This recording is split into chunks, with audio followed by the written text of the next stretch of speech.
Obrigado, meu Deus. Obrigado, meu Deus. Obrigado, meu Deus. Tu és a verdade e revelas as verdades. Obrigado, meu Deus. Tu és a verdade e revelas as verdades. Obrigado, meu Deus. Jesus é o caminho, a verdade e a vida. Obrigado, meu Deus. Jesus é o caminho, a verdade e a vida. Obrigado, meu Deus. Obrigado, meu Deus. Obrigado, meu Deus. Obrigado, meu Deus. Tu és a verdade e revelas a verdade. Obrigado, meu Deus. Tu és a verdade e revelas a verdade. Obrigado, meu Deus. Ninguém vai a Deus fora de Jesus Cristo. Obrigado, meu Deus. Ninguém vai a Deus fora de Jesus Cristo. Obrigado, meu Deus. Obrigado, meu Deus. Obrigado, meu Deus. Obrigado, meu Deus. Tu és a verdade e revelas as verdades. Obrigado, meu Deus. Tu és a verdade e revelas a verdade. Obrigado, meu Deus. Seja bem-vindo, bem-vinda a quem nos ouve. Estar calada no mês de março, chamado Março Mulher, seríamos como um pão adormecido e seco. É um mês que até a parte masculina reconhece a existência da mulher. E a nossa igreja, ou a congregação onde eu tenho frequentado, sou membro, que aí não esteve de lado. Pois que de 16 a 22 foi a Semana em Ação, reconhecendo o Ministério Feminino, a emancipação da mulher na sua igreja, a mulher formada em teologia, ou especialmente na área da educação cristã, ela é chamada educadora cristã. E a área da educação cristã é incumbida, é atribuída a esta mulher para a sua condução. E nós tivemos um tema geral que perdurou nesses dias ou nessa semana, como os desafios da igreja na educação cristã no século XXI, onde se baseou como divisa Romanos 12, 2 e primeira carta de Paulo, ou segunda carta de Paulo ao Timóteo, no seu capítulo 3, versículo 14 a 16, onde nós vimos despertar ou avivar a igreja no geral, não só a educadora cristã, porque a educadora cristã faz parte da igreja, e eu diria avivar a igreja no geral, onde fizemos parte todos os obreiros, todos nós,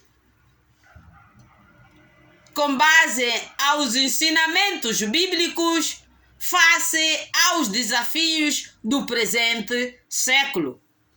Na segunda-feira, tratou-se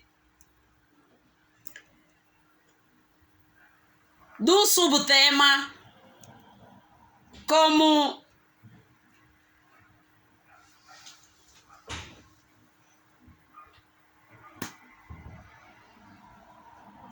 o secularismo e o relativismo na igreja. Tivemos como textos de apoio Romanos 12, 2, 2 de Timóteo 4, 3 a 4, Gálatas 1, 10, João 14, 6. E esse louvor enfatiza João 14, 6, porque Jesus Cristo é o caminho, a verdade e a vida. Ninguém vai ao Pai ou a Deus fora de Jesus Cristo. Nós agradecemos a Deus pela incumbência que nos é dada, embora eu estou noutro lado em relação a todas as minhas colegas. A igreja em geral, por não esquecer estas mulheres, ele nos trouxe um tema relevante e ele baseou-se numa introdução de Provérbios de Salomão, isto é, a partir de capítulo 1, no versículo 1 a 7. E nós agradecemos também a misericórdia do Senhor, pela qual nós não somos consumidos, como nos diz Lamentação 3, 22. A ilustração ou a introdução de Provérbios 1 a 7 de Salomão são conselhos dados a este pregador, e que esta semana passada, se todos que acompanharam os seus cultos, os seus ensinamentos, será positivo ou brilhante para uns e menos brilhante para outros que não gostam de aprender, que não são minhas palavras, mas palavras do Salomão, já no capítulo 7, a parte B, onde ele diz que os tolos desprezam a sabedoria e não querem aprender. Se fossem palavras do pregador atual, diríamos que estaria não falando bem ou desprezando os demais, mas foram palavras do Salomão porque ele conhecia os desejos humanos. E a direção geral na parte do Departamento da Educação Cristã reconheceu esse talento de Salomão, pois que ele foi o homem mais sábio do seu contemporâneo. Se nós recorrermos em 1 Reis 4, 29 a 34, vai nos confirmar a sabedoria de Salomão. Então, na segunda, como eu já disse, falou-se sobre o secularismo e o relativismo na igreja.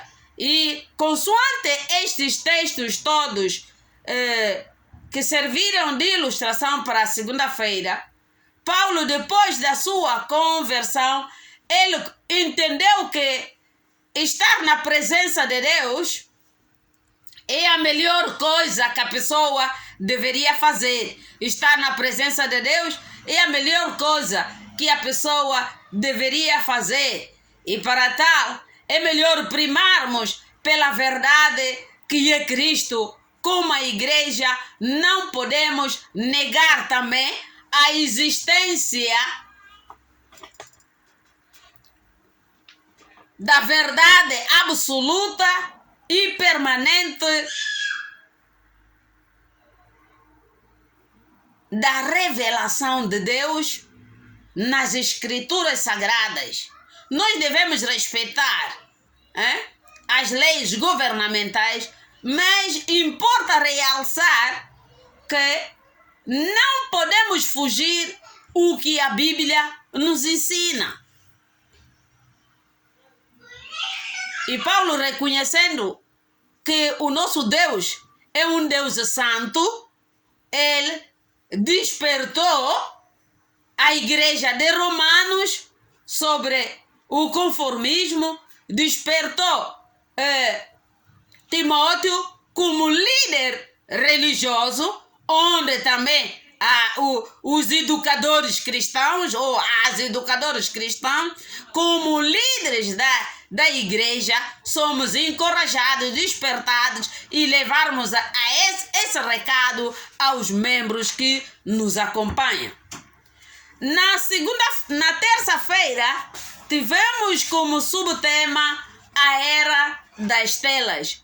Olha que quando eu abri o plano da educação cristã, isto é, na semana da educação cristã, que me foi facultado por um dos líderes lá da nossa igreja, quando eu olho para este tema, ouvi uma voz que dizia: lá está escrito a Era das Telas.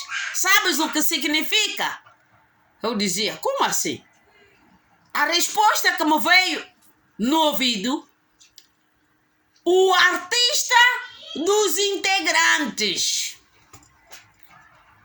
A Era das Telas, que nós todos fizemos parte das redes ou do computador, do celular, esses meios comunicativos tornaram-se de artistas para nós que nos integramos nessas redes.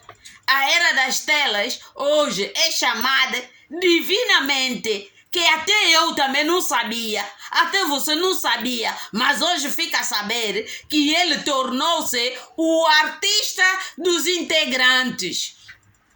E é um estudo feito onde um grupo dos psicólogos e neuropsicólogos, eles dizem que o mau uso ou o uso superior a 7 horas dá prejuízos visuais e uma perturbação também no sono. Eu agradeci recentemente que fui visitar uma das filhas. A minha neta veio com um papelinho dizendo: avó, veja só, são que horas? Eu disse: por quê? Não, eu sou obrigada a ir descansar hoje, eu tenho que dormir às 19 horas. Eu disse: daí desse papel. Vi, é um esquema feito pela escola e eu gostei. Onde é obrigada essa menina a ir à cama nas horas estipuladas naquele plano. E ali, nesse estudo, no dia da Era das Telas, nos avançaram Filipenses 4:8, 1 de Coríntios 6:12 e Tiago 1:5. Eu, quando tratei de um louvor ou de uma comunicação que nós demos como título Espírito Santo vem agir.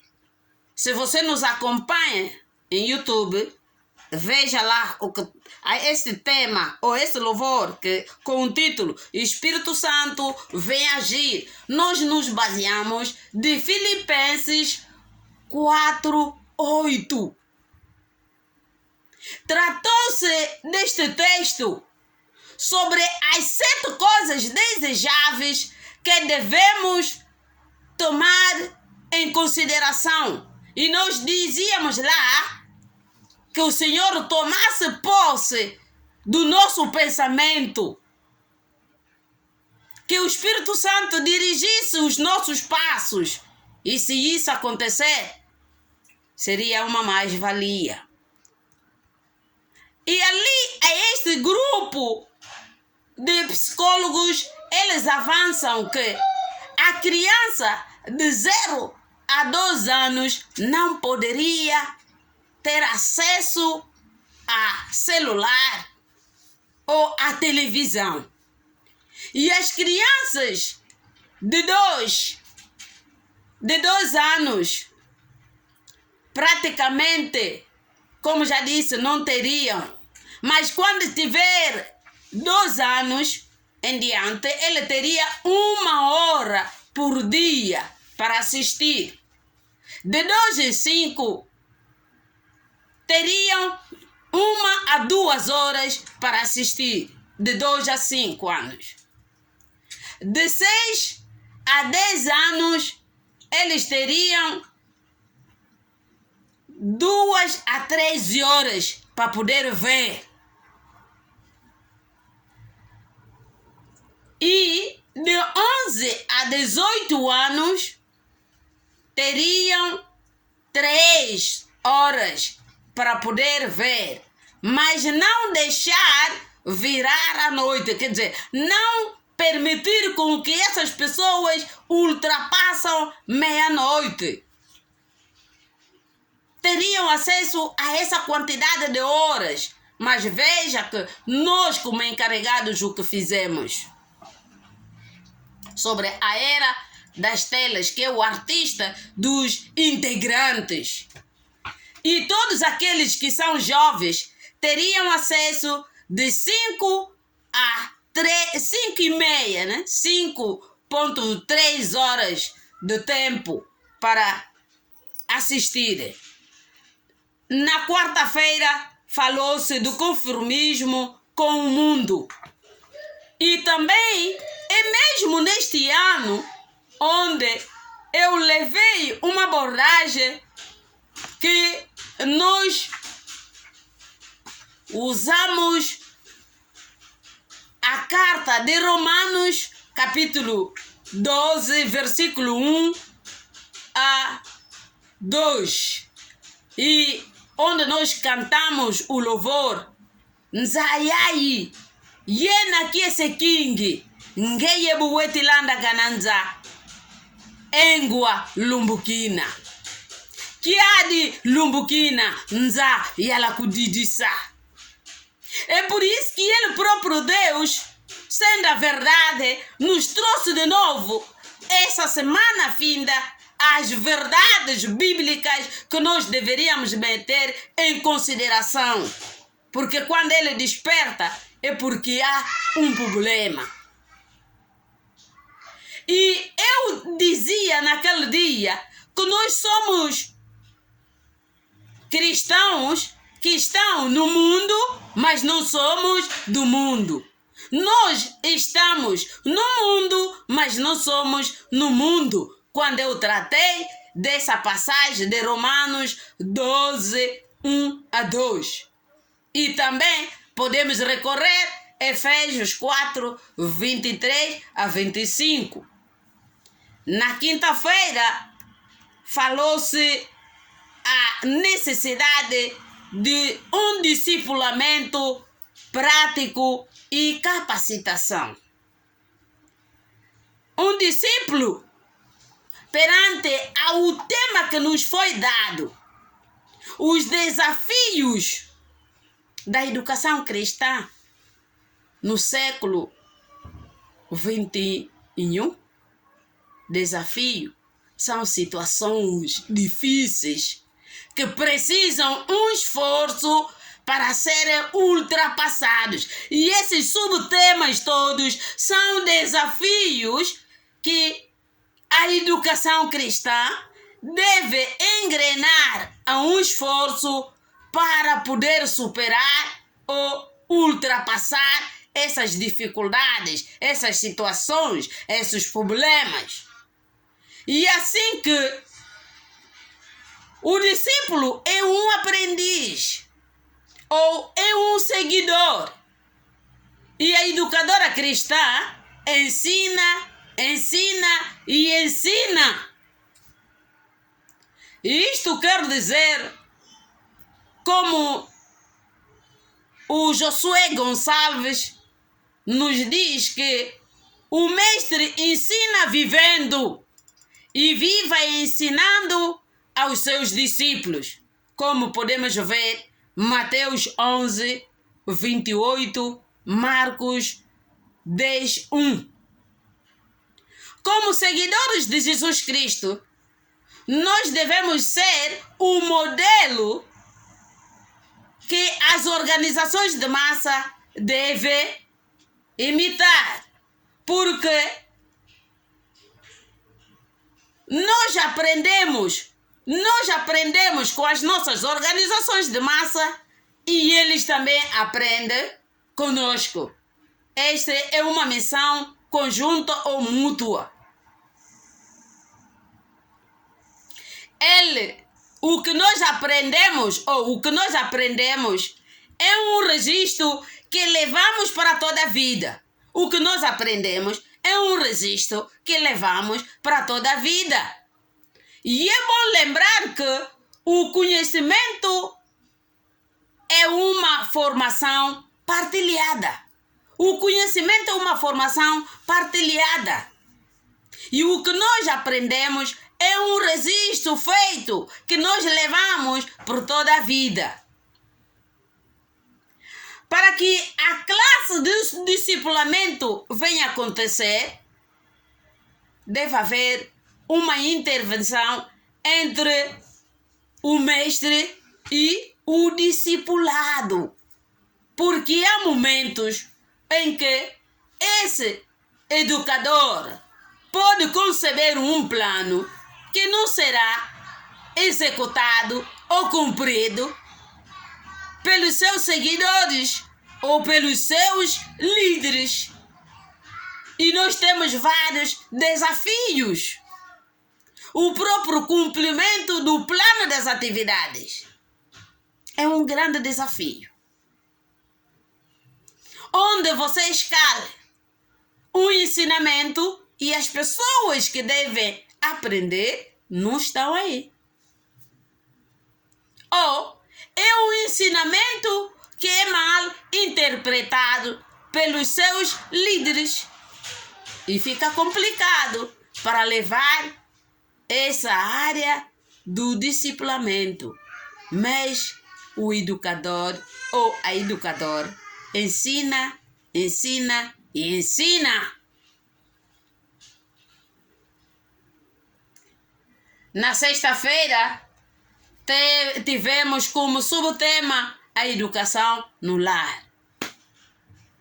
É um tema também caricato, é um desafio, o lar.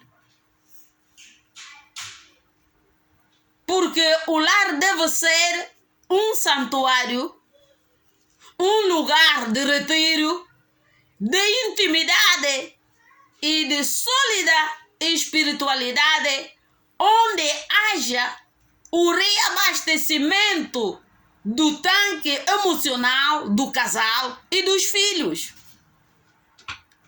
E ali onde nós devemos nos abastecer.